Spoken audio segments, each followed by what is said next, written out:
जो स्वाधीन भाव 2024 विधानसभा निर्वाचन से सामाजिक सम्मेलन बालेश्वर जो प्रकार कार्यक्रम चलती जो निर्वाचन लड़ुंट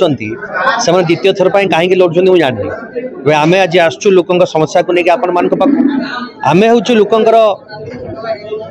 सिंपाथाइजर लोक समस्या को लेकिन 10 वर्ष है अंचल आवाज उठेचु तेणु आमर हक अच्छी संवैधानिक पद पदवी को जीवाई लोकों को न्याय देवाई आ जो मैंने केवल दल ना माननीय मुख्यमंत्री माननीय प्रधानमंत्री ना भोट लड़ुंट एथर उचित जवाब देवे 2024 निर्वाचन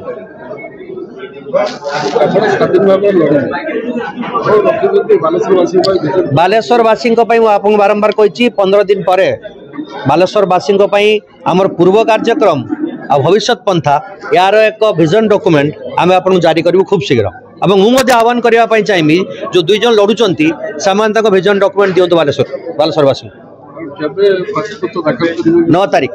तारीख गुरुवार दिन आपन को निमंत्रण रहा आप आम प्रार्थीपत्र शोभा सामिल 4 थर जितेंद्र अरुण दे बालेश्वर आप भूली जाऊँ बालेश्वर सदर विधानसभा निर्वाचन अरुण दे 4 थर स्वाधीन विधायक जीतन लोकों मुझे से कहूँ उभय स्वरूप दास और मानस दत्त कौन कर कहतु बीजेडी और बीजेपी को टेक हटिगला।